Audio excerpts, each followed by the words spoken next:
बादशाह अकबर की एक पत्नी थी, उसका नाम था ताज बेगम। क्या नाम था?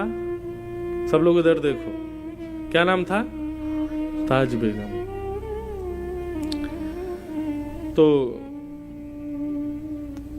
पहली बार दर्शन करने के लिए ताज गई हैं। विराज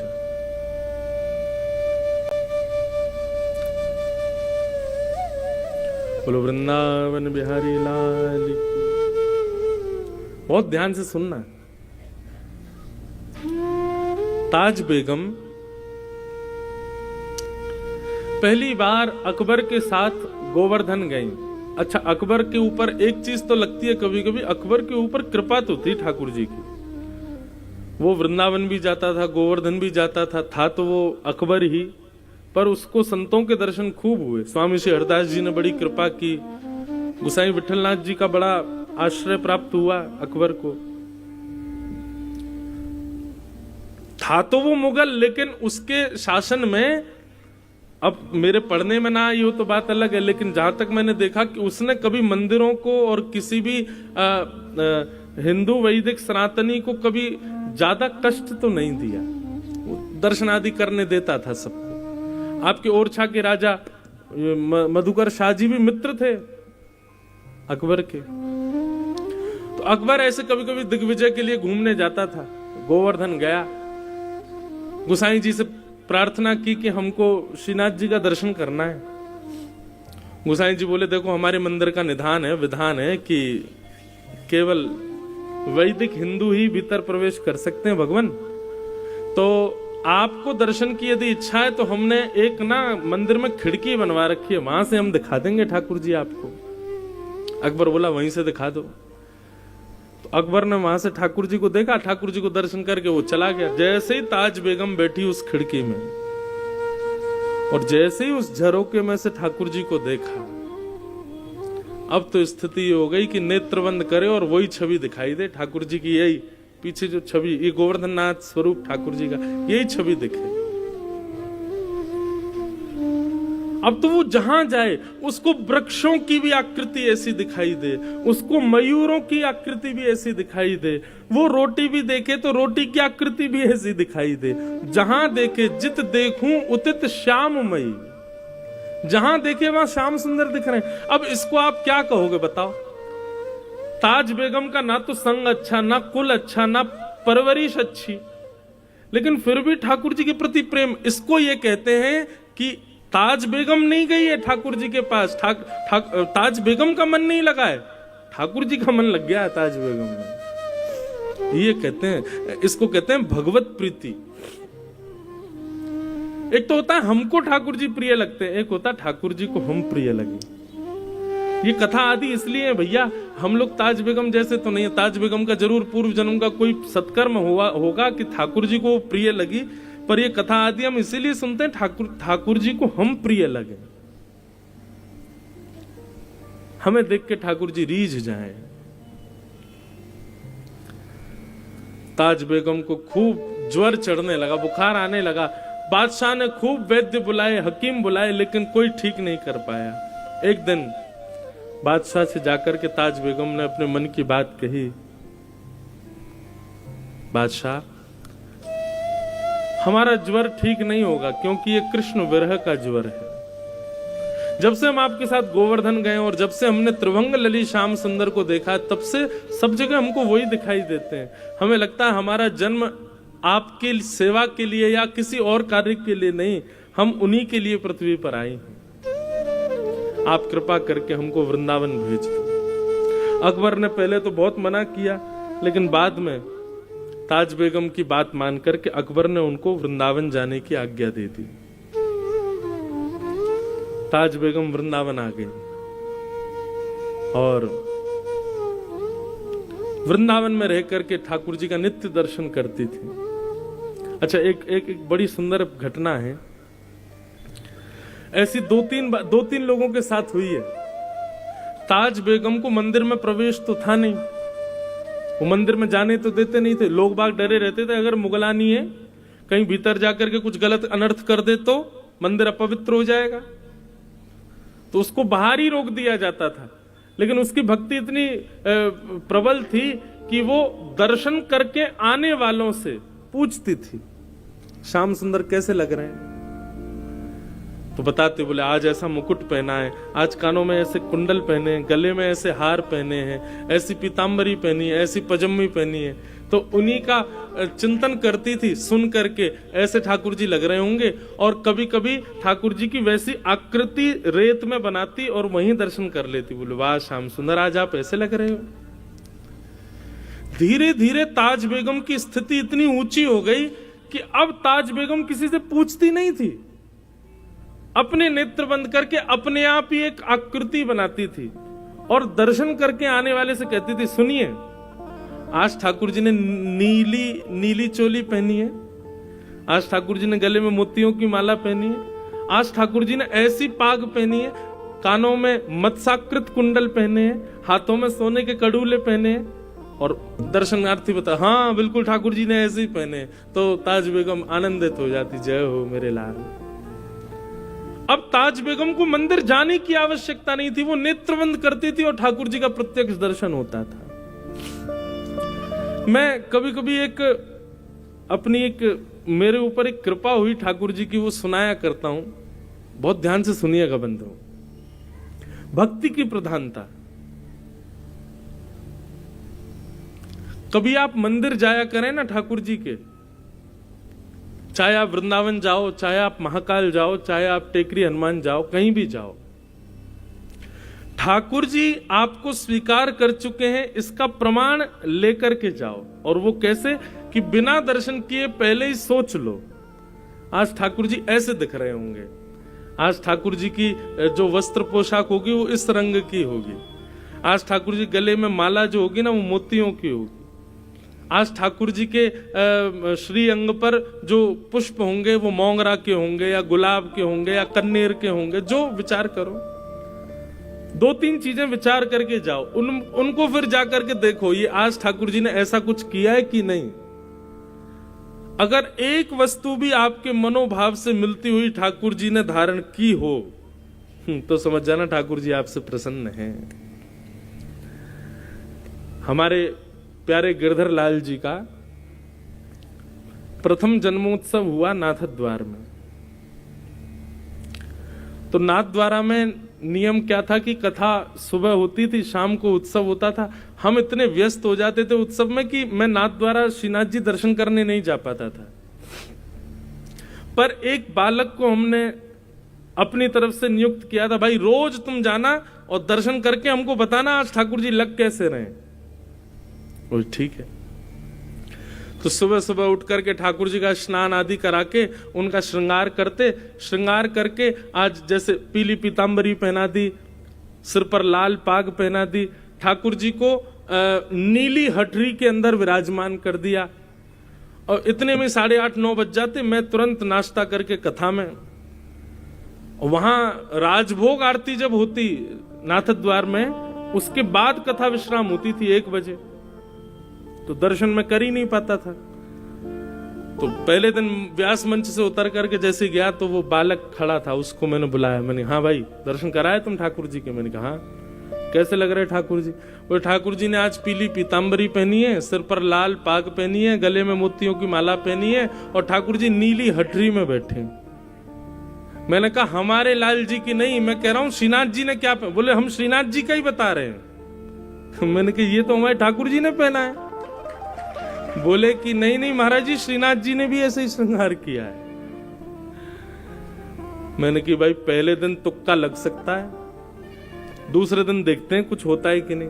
अब दूसरे दिन हमने ठाकुर जी को फिर कोई बढ़िया सुंदर नीली पोशाक पहनाई और आज कांच की हटरी में ठाकुर जी को विराजमान किया, सिर पर बढ़िया सोने का मुकुट धारण कराया, सुंदर श्रृंगार। अभी भी मुझको ऐसा कुछ नहीं था, मुझे बस लगा ठीक है कल मैच हो गया, आज थोड़ी होगा।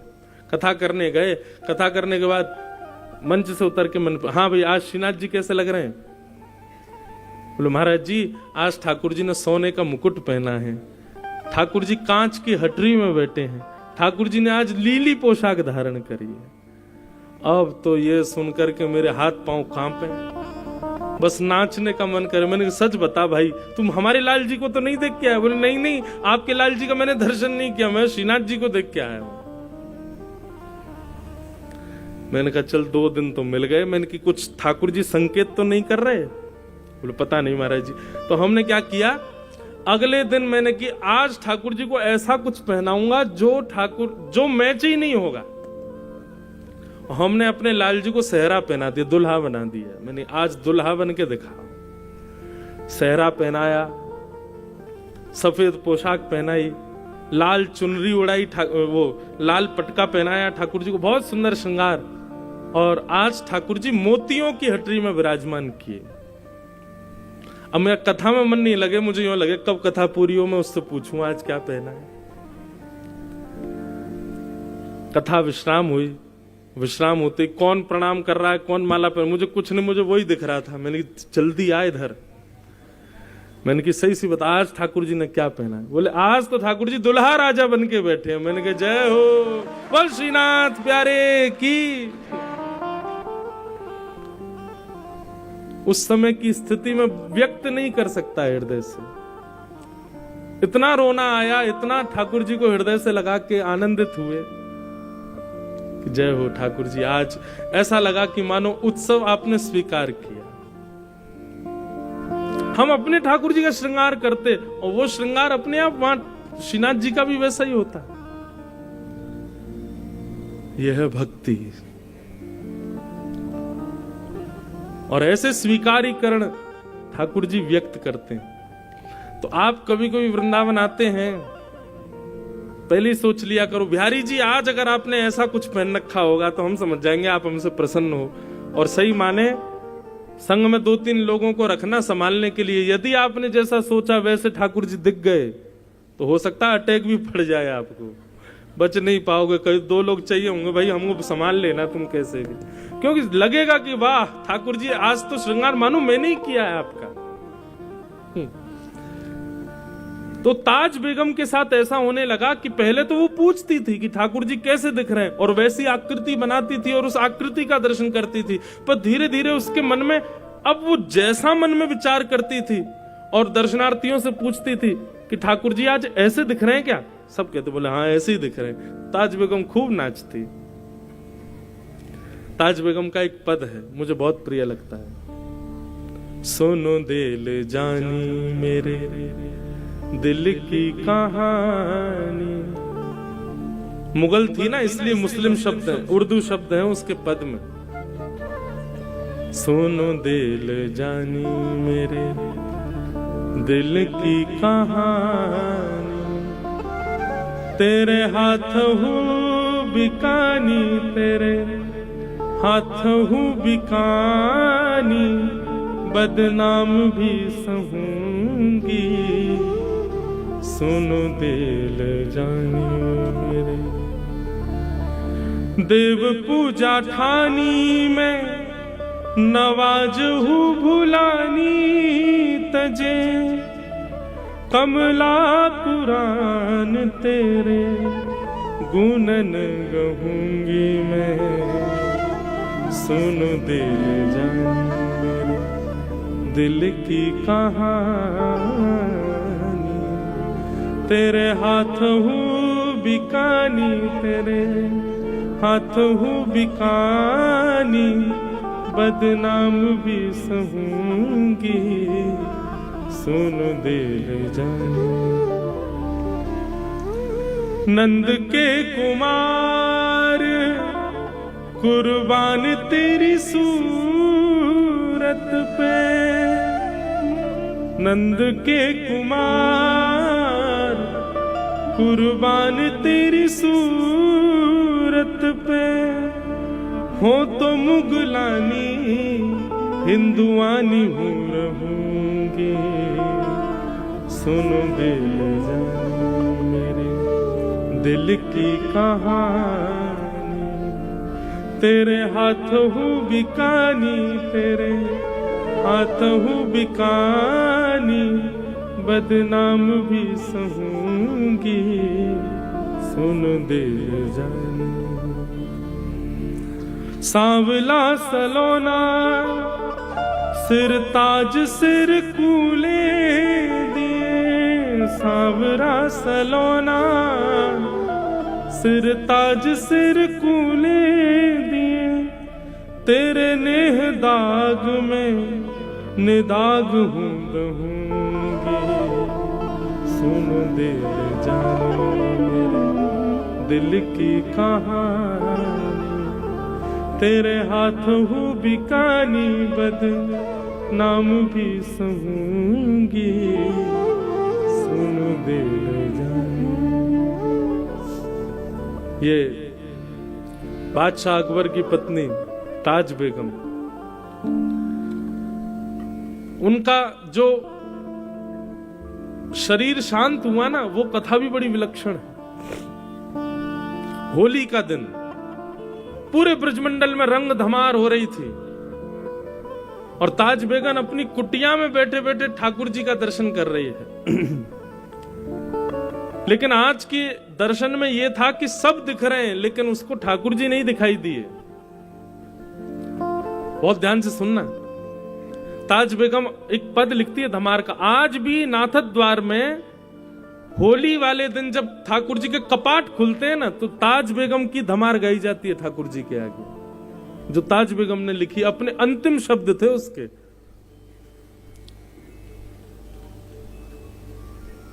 मुझे याद नहीं है पूरी धमार, पर बहुत बहुत अच्छी धमार है वो। बहुरी ढप बाज रहे, ऐसे उसका प्रारंभ है। बहुरी ढप बाज रहे, ढप बजते हैं ना हमारे वृंदावन में जब होली होती है, तो गाते गाते वो पूरे ब्रज का वर्णन करती है। नंद बाबा अबीर उड़ा रहे हैं, यशोदा मैया गुलाल उड़ा रही हैं, गोपियां एक दूसरे के गाल पे गुलाल लगा रही हैं। अरे कहां तक गए, गैया भी एक दूसरे से अपने अंग को रिगड़ करके होली खेल रही हैं। ग्वाल बाल सब यमुना जी में कूद रहे हैं। इस प्रकार पूरे ब्रज का दर्शन करते हुए अचानक लिखते लिखते वो रुक गई। 5-6 पंक्तियां लिख दी, लेकिन अभी तक ठाकुर जी नहीं दिखाई दिए उनको, सब दिख गए। सबके वर्णन करते करते करते करते करते तभी ताज बेगम के मनोभाव में दर्शन दिखता है कि असंख्य गोपियां सुंदर गुलाल अबीर उड़ा रही हैं। गुलाल के एक जैसे मानो कोहरा जैसे पड़ता है, ऐसे गुलाल का कोहरा पड़ रहा है और उसमें मधुर मोर पिच्छ दिखाई दे रहा है। थोड़ी सी ठाकुर जी की वंशी दिखाई दे रही है। नीलांबर ठाकुर जी लाल लाल गुलाल के बीच में से जैसे ही निकल करके आए, ताज बेगम को लगा मानो प्रत्यक्ष ठाकुर जी सामने आ गए।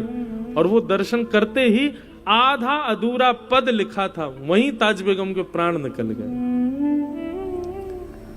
तो वर्णन करते हैं ताज बेगम अपना पद पूर्ण नहीं कर पाई और उनके प्राण निकल गए। तो जो अधूरी एक पंक्ति रह गई थी ना, उस दिन जिस दिन ताज बेगम के प्राण निकले, उस दिन आकाशवाणी हुई वृंदावन में और स्वयं श्री राधा रमन लाल जी ने अंतिम पंक्ति पूरी की। नृतत आवत ताज के प्रभु, गावत गीत धमार। ये ठाकुर जी की पंक्ति। सब रस चर्चाएं बंधुओं, सबके समझने के वश की बात नहीं, पर अद्भुत है।